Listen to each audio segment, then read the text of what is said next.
Hey guys, how's it going? This episode is 5 printing photograph mistakes that you either have made or can make in the future, and I really want to help you avoid that. My name is Nathaniel Binge, and this channel is about all things camera, photography, and printing related. So let's get this started with that. You got to size your images correctly. If you're printing, usually from like Walmart to Walgreens or some photo processing center, it usually has those hour turnaround times. So you're usually printing a 4x6 or 5x7. If you're printing one of those sizes, you're generally okay. You don't have to size it 4x6 or 5x7 because hopefully you're shooting RAW or at least a large format JPEG. And this is really where it starts to get into the details of your file sizes and the image quality. If you're shooting those larger file sizes, it is okay normally sizing down, so to speak. So if you shoot a really large file size and you're printing a 4x6 or 5x7, you're generally okay not to have to size it to that. Now, if you go to print an 8x10 or a 13x19 or something even larger, you generally want to save it as the files, the size that you want to print. Because if you don't, you're either going to lose detail in your photo because it's going to have to expand it or compress it to meet that border of whatever that photo is, or it's going to end up being blurry, grainy, or it's going to be soft because it had to stretch it or it had to compress it into that certain paper size. So if you're printing larger, like I said, than a 5x7, try to save it as a file size. And that is not hard whenever you're exporting it over. If you're doing batches and things like that for like a wedding or some kind of client or something like that, then just export it as a certain file size. And you can do that from Adobe, Photoshop, and Lightroom and things like that whenever you're batch editing RAW, which is why I recommend shooting RAW because it makes it easier than shooting large format JPEG because you can't export all of those if you're editing them in batches to a certain file size. But like I said, 4x6s, that's okay. So the second thing actually goes back to that, and it's got to do with the file size, or the file type, pardon me. The file type, I have noticed, is making a little bit of a difference in just how the overall image comes out. If you're shooting JPEG or you shoot RAW and you save it as a JPEG, it's okay to print from that originally. But if you start to, hey, I'll move it to this flash drive, move it to this computer, move it to this flash drive, move it to this laptop, and you keep just moving the files around, not necessarily accessing that photo, but moving them from device to device before you print, JPEGs tend to lose detail. They tend to be a smaller file size every time that you transfer it over. So what I've discovered and what other people online have brought up too, is that saving it as a TIFF usually helps keep it in that larger size and helps you retain the detail in your photographs. So if you have an option and if it's available, save in a TIFF, and you can do that through most of the Adobes after you get done editing, especially from a RAW format, which is why I said try to shoot RAW. That's not a need. If your camera doesn't have RAW capabilities, that's okay. Just whenever you're editing it and you're exporting it, try to save it in that TIFF format. That is TIFF, and like I said, it usually helps keep those details if you're downloading it, moving it over, and things like that. If you're printing photos for clients, a lot of times you don't have that luxury. They're probably going to send it in a JPEG, hopefully, and you just got to work with what you got. But whenever you can personally, try and save it as a TIFF. So the other thing that I've noticed recently is, as far as whenever I was getting into printing, I always thought that like price meant quality. If I'm spending more on something, I usually expected the quality to be better. And there's times, especially in printing photographs, where you don't want to cut corners. I'm fixing to talk about some photo paper in a couple of videos. There's times where like, ooh, I found this photo paper. It's really cheap. I want it. And it wasn't a good photo paper. There's times where I've like, ooh, this photo paper looks really good. It's really expensive. And I'm not happy with it. There are times where you want good photo paper and you want to spend the money on it, but you got to understand what your image is. But there's been some really good times, or some really good photographs that I've printed off that it wasn't the most expensive paper and it wasn't the most expensive ink.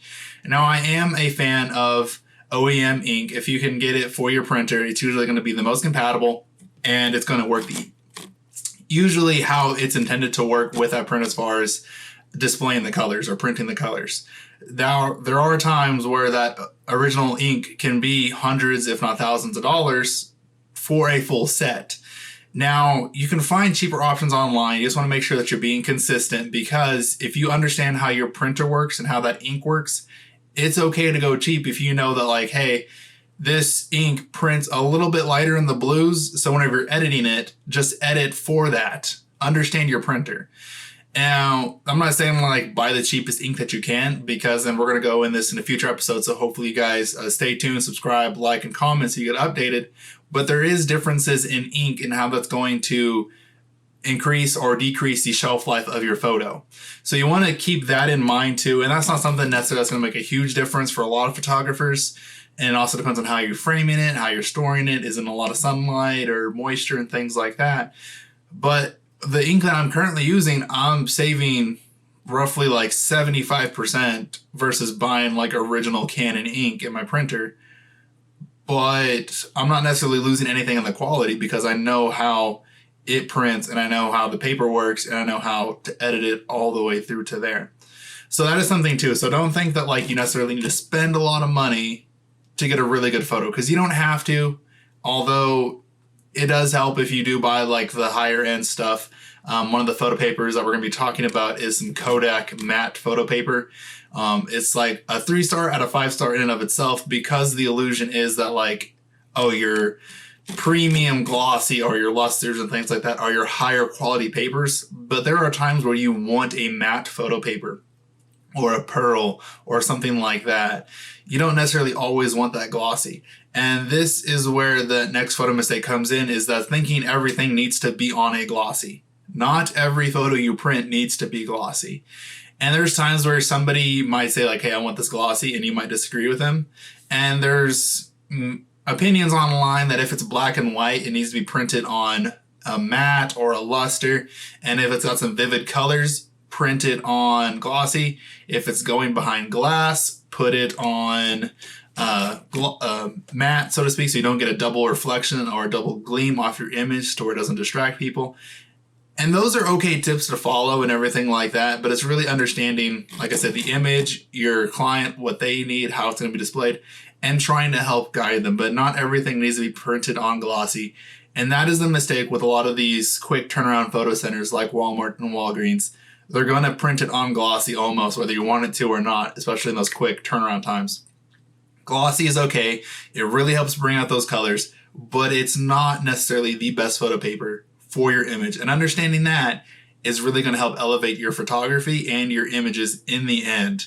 So if you got a black and white image, I'm not saying print it on a matte. There's times where I really like some luster, and there's times where I think it's got to go glossy to really bring out those details and things like that. So find that out for yourself, but don't make the mistake of thinking that your image has to be on glossy or has to be on matte.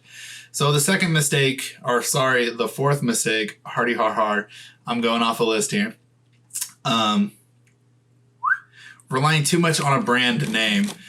So for me, I do print on a Canon Pro Pixma 9000 Mark II. I want to say is the name of it. I'm a Nikon person for my cameras. I'm a PC person on my computers. But just thinking that you have to stay brand loyal. And I mentioned this with the ink, and I'm mentioning this also with the photo paper. You don't necessarily have to shoot Canon photo paper. That's probably going to be the one that's displayed the most at the stores whenever you're looking at it, or whenever they're trying to sell it to you. They're probably going to recommend either some Canon or some Epson. Epson photo paper, I was kind of a little leery about getting because it just seemed like it was overpriced compared to the quality of it. And I'm starting to test more Epson photo paper, and the prints have been amazing. I have been a huge Canon paper person.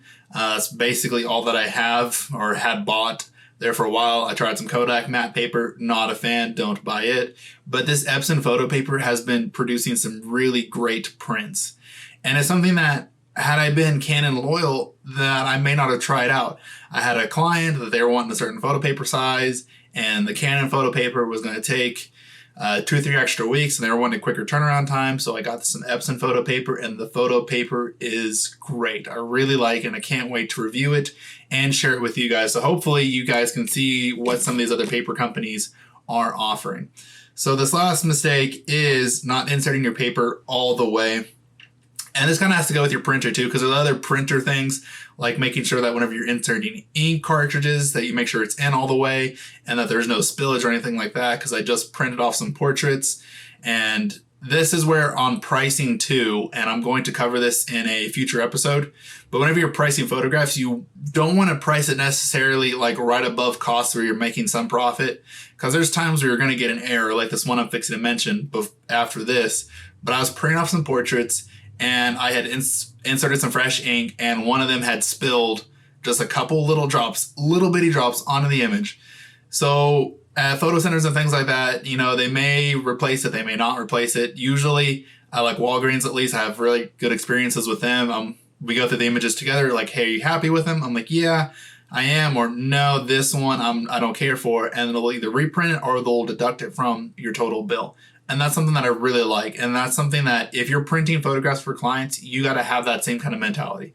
There were a couple little splotches of ink, barely noticeable, but I noticed it. And it was like, hey, I need to redo this one. And I'm not saying if it's something with their image, if it's something with their image where they had something in there that didn't come out right, that's not necessarily on you. And that's up to you as a printer if you're going to replace that photo for them, or if you might give them a discount if they get it reprinted if they fix their own mistake. That's just something that you're going to have to decide for yourself. So I want to build that into your pricing, though, for reprints and things like that, if that's the kind of printer you're going to be. But one of the main things is not inserting your photo paper incorrectly and all the way flush. Now, if you put your photo paper in there, and if you're doing lots of prints, some of them can be kind of jagged, which is going to skew the print. It's not going to be flush straight. Now, a majority of the time, if you're printing, you're not going to get a huge difference. But if you start to do like 8.5 by 10 or 8.5 by 11 or 8 by 10s or 13 by 19s, if you do a larger print like that, and if it's just a little off skewed, you're going to notice it more and more in these larger prints because the line tends to take off more. So you're going to make sure that your photos are all the way flush and inside the printing loading tray and everything like that. So I'm just going to go over the list one more time here. Not sizing your images correctly. So like I said, make sure that you're going to do that, especially for printing larger than a 5x7. Thinking that price means quality. It's okay to get cheaper inks and cheaper papers occasionally, but make sure that you understand their quality and your ink to maximize the best prints. Relying too much on the brand name. Don't think that you just have to buy Canon or Epson photo paper. It's okay to travel outside of other brands, and especially experiment just for you. That way you can always offer the best thing to clients. Printing everything on the same photo paper. Just don't, okay? It's okay, you know, glossy's okay. I got a whole bunch of glossy photo paper. I'll even send some people some. Maybe, you know, little giveaway. I don't know.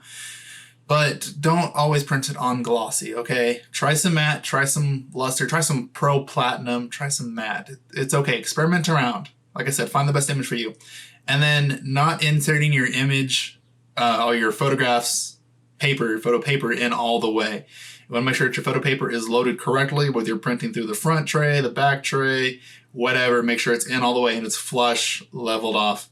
And the last thing was a bonus tip basically, but like making sure your printer is all the way set up, and then making sure your JPEGs too, that you're not transferring them over from device to device all the different times.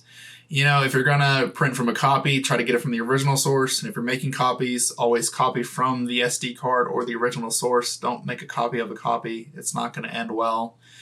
And just print from TIFFs if you can. So that was it. This was a long video. I had a lot of stutters and errors and things like that. I'm trying to get better as far as like getting my script lined out and everything like that.